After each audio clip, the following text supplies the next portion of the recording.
Malheureusement, nous avons des contraintes de temps. Je dois être à 17h à Hambourg et je pense qu'on va être légèrement en retard.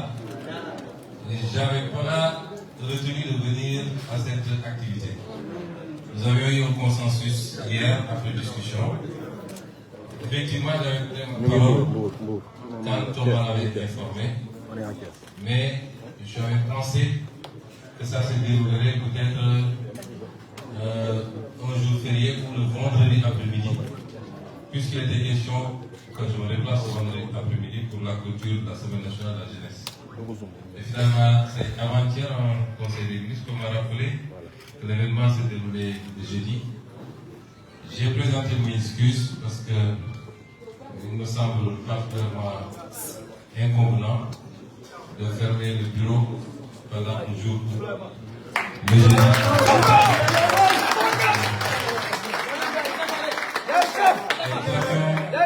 Nous avions retenu que je vais communiquer par visioconférence avec les enseignants ce jour, le vendredi, vers midi. C'est ça qui avait été convenu. Et donc ce matin, les ministres Birame Souleye et Amadou Ba m'ont tellement harcelé depuis ce matin.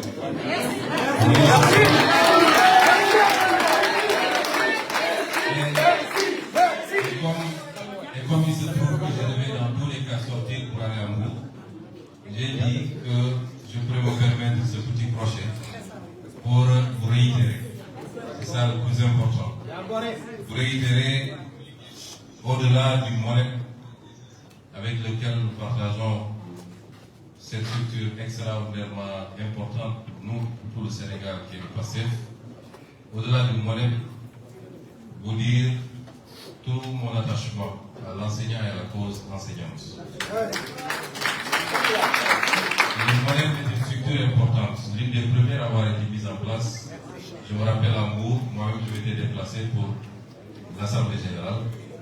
C'est l'un des premiers mouvements, si ce n'est le premier carrément, qui a été mis en place dès la création du parti. Parce que, et j'ai tendance à le rappeler, PASTEF n'est pas un parti ordinaire. PASTEF s'est fondé sur la base d'une préoccupation et d'un diagnostic, qui était que le débat politique au Sénégal était pauvre et appauvri. L'offre politique était quasiment inexistante, le débat était beaucoup plus axé sur les invectives, les querelles de personnes, qu'un vrai débat sur les politiques publiques. Nous avons créé le PASTEF pour cela. Et évidemment, nous avons considéré que ce n'est pas un parti élitiste en soi, mais il est bon pour avoir une masse critique de gens capables à tous les niveaux, au plus haut sommet, le niveau intermédiaire, capables de comprendre et de relayer le message de la doctrine de PASTEF. Nous avions considéré que la classe moyenne constituée par les fonctionnaires de manière générale, mais parmi ces fonctionnaires, les enseignants étaient aussi extrêmement importants. Et c'est pourquoi nous avions mis en place ce mouvement avec Doudou Dieng, avec d'autres, certains ne sont plus là, malheureusement, et un travail formidable a été, c'est de dire de les féliciter, de les féliciter tous. Le développement rapide de ce mouvement pour en faire un fer de lance du parti, aussi bien dans la production et singulièrement dans le domaine de l'éducation nationale, dans la diffusion du message de PASTEF, parce que c'est vous qui êtes un peu partout, pour ne pas dire partout dans le pays. Dans les coins les plus reculés, c'est vous les enseignants. Dans la vulgarisation donc, du message, mais dans la représentation même du parti. Je me rappelais le rôle extraordinaire que vous jouez au moment des élections, généralement, où vous qui représentez généralement le parti dans les bureaux de vote les plus reculés. Je voudrais vous réitérer toute la considération, l'admiration et les attentes du parti sur ce mouvement, que nous allons continuer à renforcer, à consolider.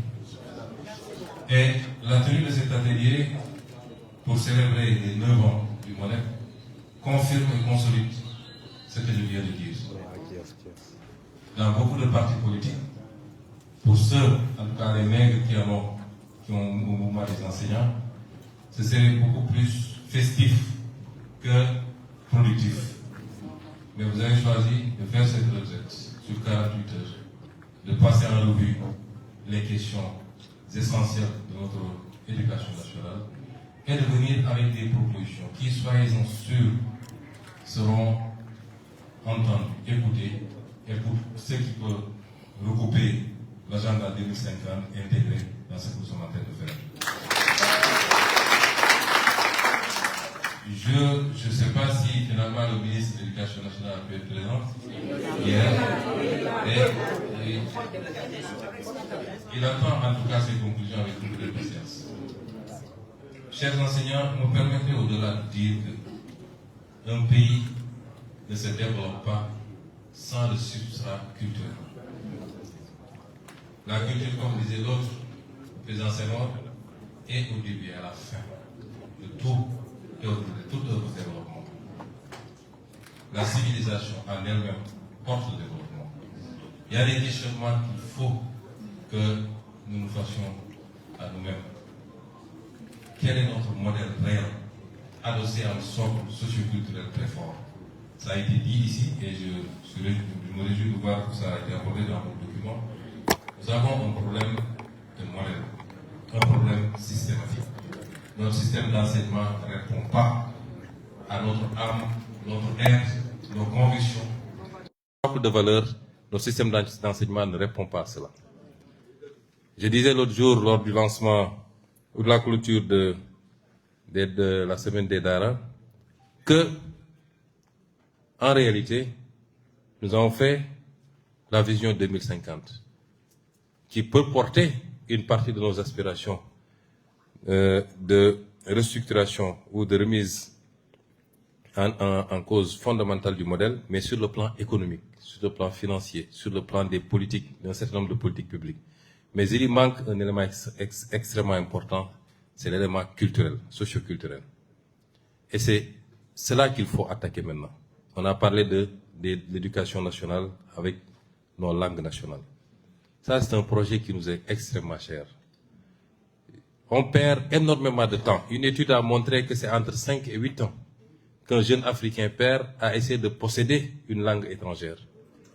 Là où le jeune Coréen qui a été alphabétisé en coréen gagne, lui, ces 8 années. Et c'est pourquoi quand lui, il fait des mathématiques, quand il commence à faire de la technologie, le jeune Africain est encore en train d'essayer d'apprendre une langue. Et nous sommes tellement complexés qu'on est là à dire non, il a oublié le E accent aigu E. On est dans des détails, alors que les gens sont dans le pragmatisme. C'est énormément de temps qui est perdu. Vous ne pouvez pas imaginer. Et l'Afrique est le seul continent qui alphabétise en langue étrangère. Je n'en connais pas d'autres. Tout le monde alphabétise dans sa langue et peut-être choisit une langue de communication internationale à partir d'un certain niveau pour permettre de faire des citoyens ouverts au monde. Et cette question des langues nationales est primordiale. Le ministre y travaille, le ministère, vous avez fait des propositions, d'autres en ont fait. Je crois que c'est l'un des grands chantiers vers lesquels nous devons nous acheminer. Mais ce n'est pas seulement une histoire de langue. C'est une histoire, si vous avez suivi ma communication hier au Conseil des ministres, j'ai parlé d'orientation. Notre pays a besoin de scientifiques, il a besoin de techniciens. On n'en produit presque pas, presque. Rapporté à la population, c'est famélique. Et on ne peut pas construire un développement sur de la littérature seulement. C'est bien, mais c'est largement insuffisant. Et ça, c'est un des défis également de notre système d'éducation. La question des infrastructures, elle vient après. Évidemment, l'ambition est là. Il faut que nos enfants puissent être alphabétisés, éduqués dans des meilleures conditions possibles. C'est un processus qui rejoint toutes les autres préoccupations en termes d'offres de biens et de services publics. C'est la santé, c'est l'éducation nationale, c'est les infrastructures sportives, etc., etc. Mais c'est un gap cumulés ou accumulés pendant 65 ans qu'il nous faut rattraper. Ça va se faire méthodiquement. Pas tel que ça a été fait jusqu'à présent, en trompe-l'œil et au détriment de la stabilité budgétaire et financière de ce pays, mais ça va se faire méthodiquement, sérieusement, avec l'ensemble des couches de la population nationale. L'éducation nationale n'échappe pas à cette préoccupation. Nous savons qu'il y a encore énormément à faire en termes de salles de classe, en termes de table-banc, en termes de conditions de vie et d'existence des enseignants. Sur ce volet, je voudrais également vous rassurer, vous, et à travers vous, tous les enseignants du Sénégal. Les enseignants du Sénégal ne peuvent pas avoir meilleur allié que nous. Ils ne peuvent pas l'avoir.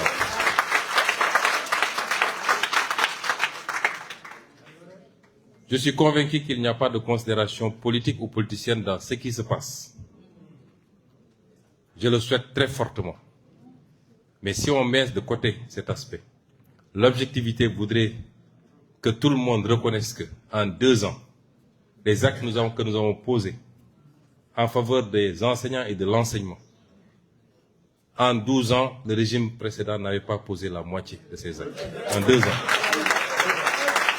En 2 ans. Nous devons tous être patriotes. Ce pays nous appartient à tous.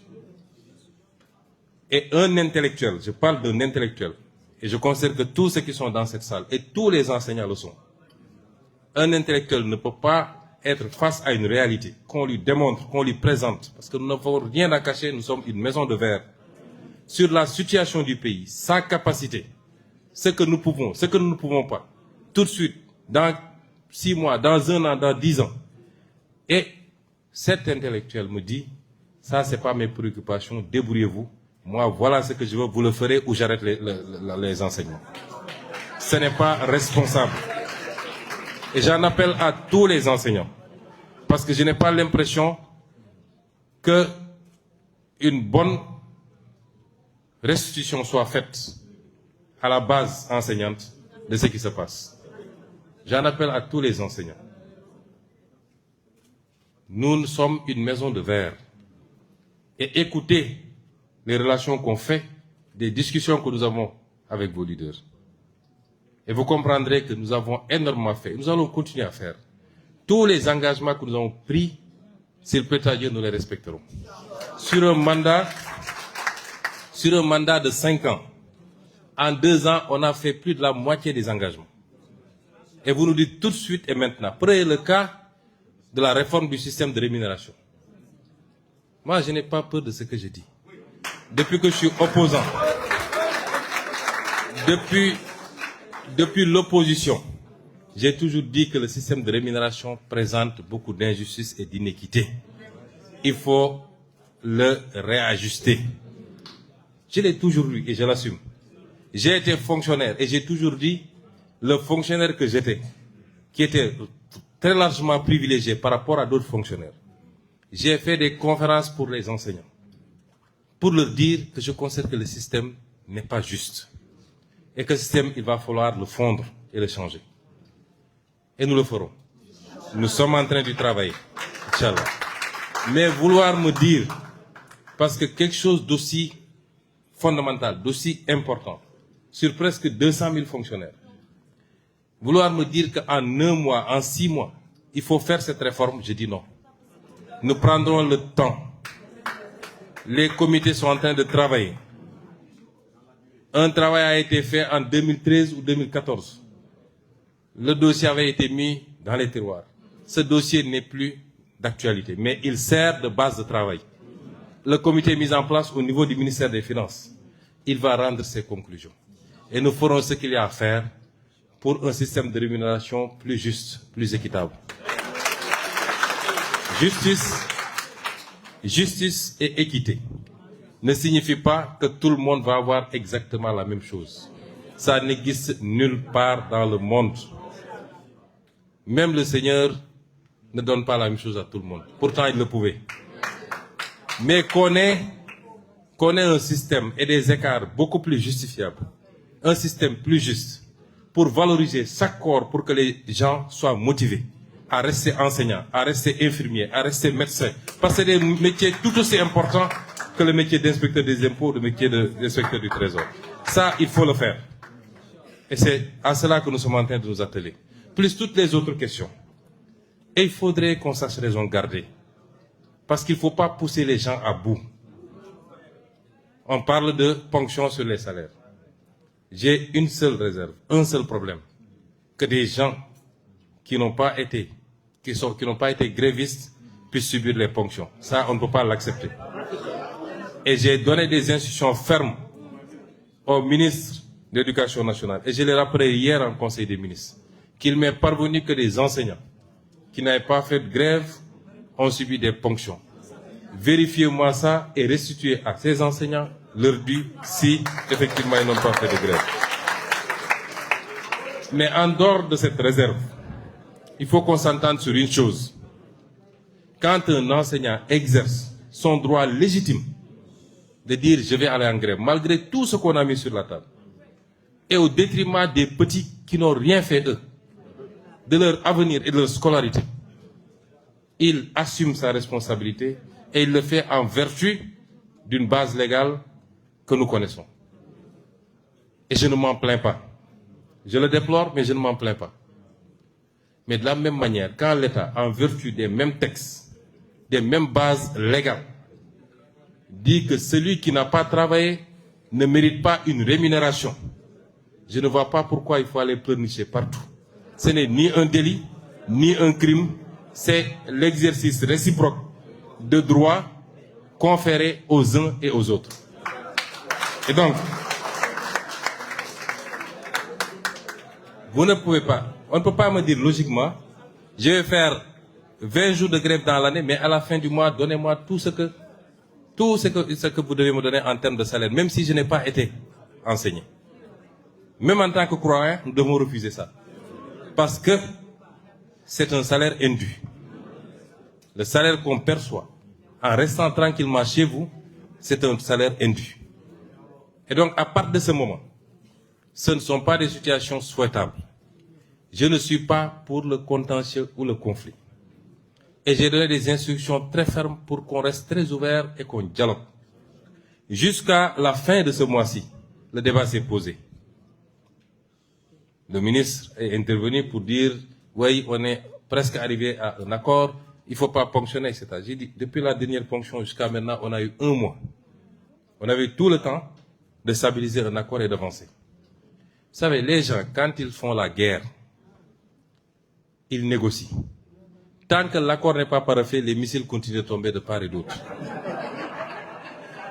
Moi, eux, ils n'ont pas... On était en train de discuter.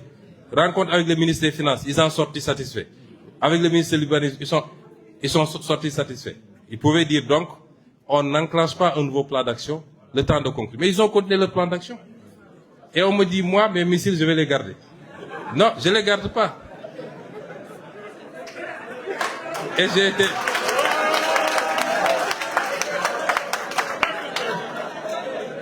Et j'ai même été plus loin. J'ai même été plus loin. J'ai été plus loin. J'ai dit au ministre, même après ça, c'est pas un chantage, je ne fais jamais de chantage. C'est de la compréhension. J'ai dit, même après ça, s'ils viennent conclure, je vais moi-même donner des instructions pour qu'on restitue les retenues. Même après ça. Mais il y a un délai, hein. Il y a un délai, c'est pas... Il y a un délai. Au bout des 10 jours, c'est caduc. Au bout des 10 jours, c'est caduc. C'est une offre avec un délai de péremption. Mais ce que je veux dire par là, chers enseignants, ce que je veux dire par là, c'est nous dans nous. Nous sommes tous Sénégalais. Ce pays, il faut qu'on le construise. Il y a beaucoup de remous, mais en réalité, le plus gros des remous, c'est des manifestations de résistance à la dynamique de changement fondamental, structurel, méthodique que nous avons enclenché. Certaines manières de faire dans le passé ne peuvent pas continuer. Après, il y aura toujours des soubresauts, mais je peux vous rassurer que personne ne nous aura à l'usure. personne ne nous aura à l'usure. Le mandat pour lequel on a été élu, nous l'appliquerons de manière claire, nette et précise. Dans la discussion, dans l'ouverture, mais dans la fermeté absolue également quand il le faut, parce que c'est une responsabilité vis-à-vis de 18 millions de Sénégalais, mais c'est une responsabilité également vis-à-vis de Dieu. Je vous félicite, vous encourage, vous exhorte et vous réitère toute la confiance du parti. Merci beaucoup et bonne suite de travaux.